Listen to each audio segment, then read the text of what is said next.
Bienvenue au Polysécure. Dans le cadre du Sécure, nous faisons en entrevue les différents conférenciers pour approfondir leur sujet. Cette fois-ci, je suis avec Vanessa. Bonjour. Est-ce que tu peux te présenter? Bien sûr. Donc, Vanessa Deschênes, je suis avocate chez Robic. En fait, je suis la leader de notre groupe protection des données, cybersécurité et vie privée. Donc, le nom le dit de lui-même. Essentiellement, je travaille dans le domaine de la protection des renseignements personnels. Donc, j'assiste les entreprises là pour les aider à implanter, si on veut, les bonnes pratiques là, au sein de leur organisation pour être conforme aux lois. Super intéressant et super d'actualité en plus. Tu es venu au Sécure présenter sur Privacy by Design. Est-ce que tu peux nous faire un aperçu de ta présentation? Oui, tout à fait. En fait, j'ai fait un survol du Privacy by Design, lequel est un concept qui est pas si nouveau que ça, qui date là, du début des années 90, mais dont on n'entend plus parler dans les dernières années parce que ça a été repris dans certaines lois, justement, en matière de protection des renseignements personnels. Donc, j'ai fait un survol de qu'est-ce qu'est le Privacy by Design. C'est un concept qui se décline en 7 grands principes. Donc, j'ai parlé de ces différents principes-là et j'ai aussi donné des exemples là, concrets de comment on peut implanter les principes du Privacy by Design au sein de nos organisations, puis un peu qu'est-ce que ça mange en hiver, tout ça, là. Est-ce que tu peux nous lister les 17 principes en question? Bien sûr. Donc, vous allez voir, les principes sont à très, très haut niveau. Ils peuvent sembler redondants. C'est normal. Donc, soyez pas surpris. Le premier principe, c'est d'être proactif et non réactif. Donc, évidemment, le but du Privacy by Design, c'est d'implanter des mesures pour prévenir, donc d'être en amont et non d'être en mode réaction. Ensuite, le deuxième principe, c'est la vie privée ou la protection des renseignements personnels par défaut. Donc, encore là, quand on pense par défaut, c'est dès la création d'un produit, d'un nouveau service, on doit vraiment avoir ces éléments-là en tête au niveau de la conception de nos technologies, de l'architecture d'entreprise, etc. Le troisième principe, qui est assez similaire, là, c'est la protection de la vie privée intégrée dans la conception. Le quatrième principe, en français, se traduit un peu moins bien qu'en anglais, là, parce que c'est un concept à la base anglophone, mais je le traduirais comme la pleine fonctionnalité. Donc, on dit une somme positive et non nulle. Ce qu'on veut dire par là, c'est que si on met en place des éléments de protection de la vie privée, protection des renseignements personnels, on est capable de le faire sans que ça soit au détriment d'autres fonctionnalités. Donc, on est capable de trouver un peu une approche, vous m'excuserez l'anglicisme, mais un win-win, là. Donc, autant que ça soit fonctionnel, que ça soit attrayant, que ça soit en respect des lois. Le cinquième principe, c'est la sécurité de bout en bout, donc vraiment la sécurité de l'information, donc la protection des données tout au long du cycle de vie de l'information. Comme on le sait, l'information a un cycle, c'est-à-dire de sa collecte à sa destruction. Donc, le Privacy by Design veut vraiment qu'on prenne en considération là, tout le cheminement que va faire l'information. Le sixième principe, c'est visibilité et transparence. Donc, souvent, on l'associe à nos fameuses politiques de confidentialité, l'information que l'on rend disponible à nos clients, à nos consommateurs, que ce soit via nos sites web, que ce soit des documents, ou même des fois des fonctionnalités. Maintenant que les technologies nous permettent des espèces de messages pop-up pour informer les gens. Donc, ça pourrait être une façon.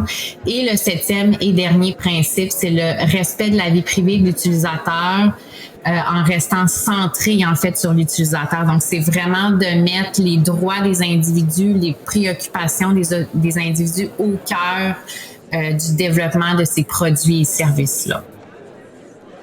C'est effectivement très haut niveau en soi. Est-ce que tu peux donner quand même un peu d'exemples justement pour faire atterrir ces concepts-là dans des cas peut-être un peu plus précis? On a nommé certains, mais pas tous été ramenés au réel. Oui, puis dans ma présentation, justement, ce que je mentionnais, c'était c'est un concept qui est super beau. Personne n'est contre la vertu, mais effectivement, c'est à très haut niveau et ça devient une des raisons, en fait, pourquoi c'est pas tant utilisé que ça, ou tant que connu que ça au sein de nos organisations, c'est justement parce que ça peut être difficile d'implantation. Puis je m'explique. Si je parle à des gens qui sont très TI, donc nos fameux développeurs, ceux qui sont vraiment comme dans l'architecture d'entreprise et tout ça, ces gens-là, ils ont besoin d'instructions claires. Donc, c'est blanc, c'est noir. Je vais coder pour aller à gauche, à droite, de 0-1. Donc, on a vraiment besoin de quelque chose de clair. Puis, quand on tombe dans des concepts plus juridiques, puis vous le voyez avec les principes de Privacy by Design, on est très dans la zone grise, dans le flou. Et donc, c'est ce qui fait que souvent, le juridique versus les gens plus TI, ben ils se comprennent pas bien, tu sais. Il y a comme un gap entre les deux. Et donc, la façon, en fait, de l'implanter de façon plus concrète, c'est un outil auquel je pense, puis on le voit là, dans le projet de loi 64 notamment, puis au niveau fédéral aussi, c'est les fameux PIA ou les évaluations des facteurs relatifs à la vie privée.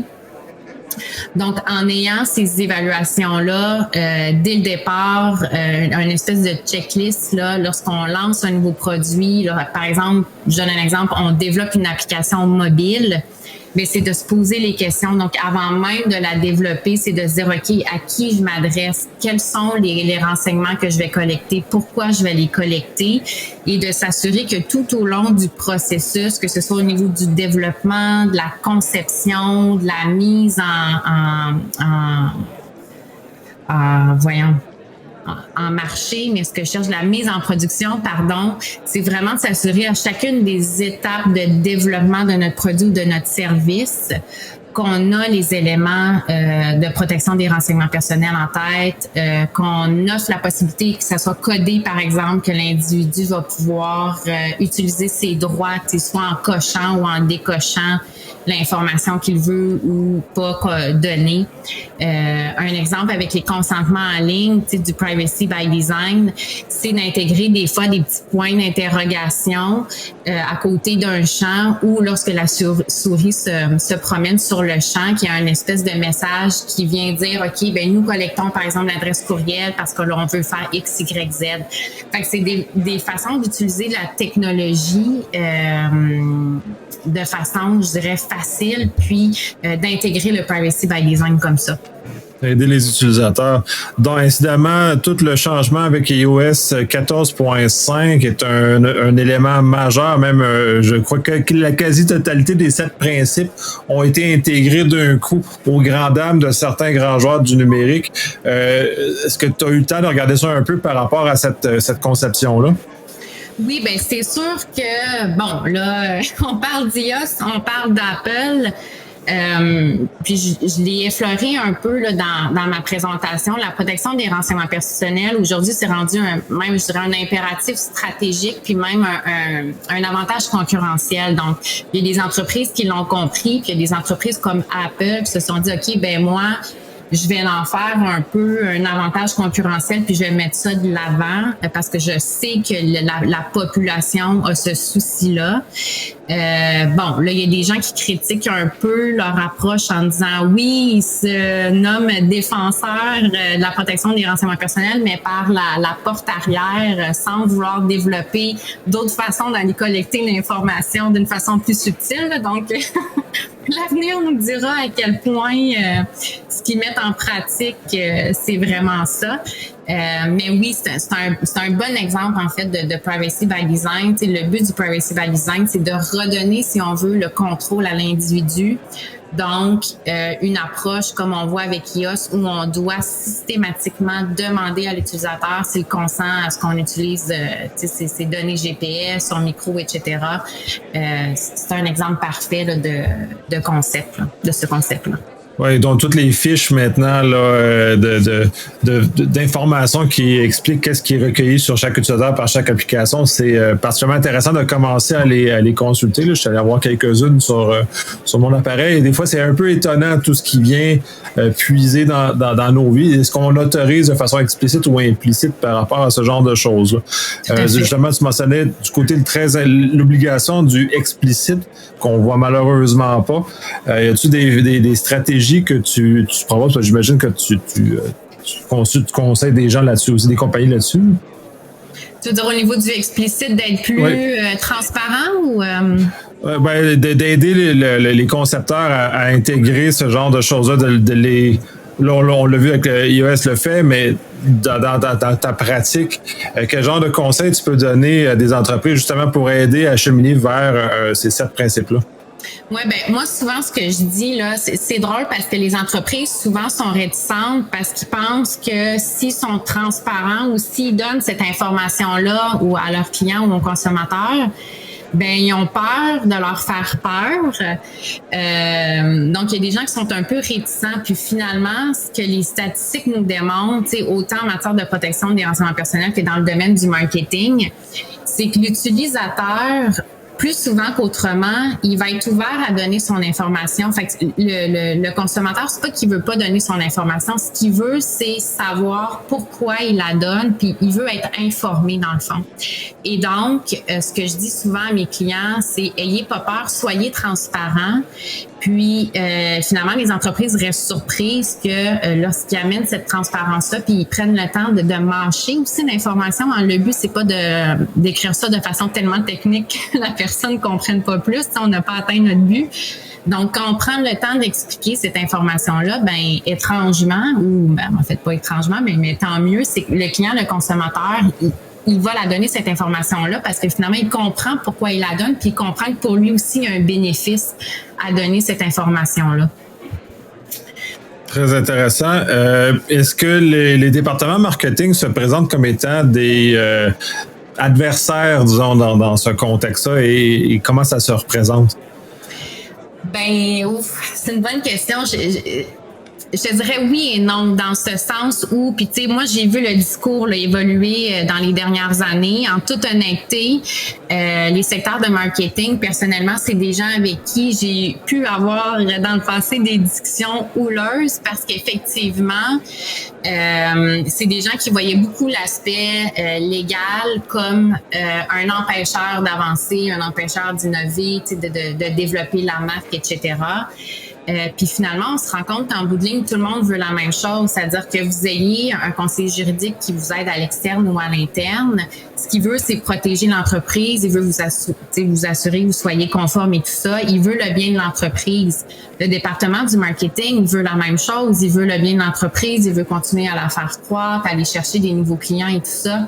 Donc, quand finalement on s'assoit puis on se rend compte que tout le monde a le même objectif, ben je dirais que ça rouvre, ça laisse place à un dialogue puis à une compréhension de part et d'autre. Puis après ça, tout le monde est capable de travailler main dans la main.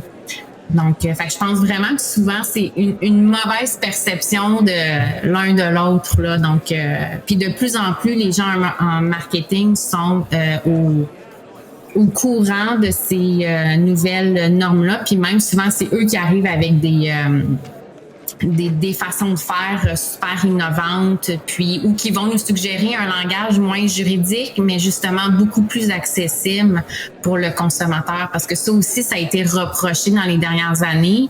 On a vu des politiques de confidentialité qui étaient tellement longues, qui étaient tellement rédigées dans des langages juridiques que, tu sais, encore là, la personne comprenait pas plus ce qu'elle lisait, tu sais. Ouais, c'est moins utile. Ben, c'est très intéressant que ces ponts-là se construisent, puis justement que la communication puisse aider à globalement avancer. Très intéressant. Est-ce que tu as d'autres choses à rajouter que j'aurais pas couvert, que tu aurais aimé discuter? Ben non, je pense que dans le fond, c'est ce qui résume bien le privacy by design puis la tendance à l'heure actuelle, c'est simplement de se poser la question de pourquoi on collecte les données, est-ce qu'on en a vraiment besoin? Puis comment on peut faire pour bien informer notre client, notre consommateur. Puis une fois que ça c'est fait, ben notre client, notre consommateur va être fidèle, va avoir confiance en notre organisation. Puis après ça, c'est vraiment une relation qui se construit là. Tout à fait. Ben, super. Je te remercie énormément d'avoir présenté au Secure et d'avoir t'être prêté au jeu du podcast, justement pour pouvoir propager cette information-là. Merci énormément. Merci à toi.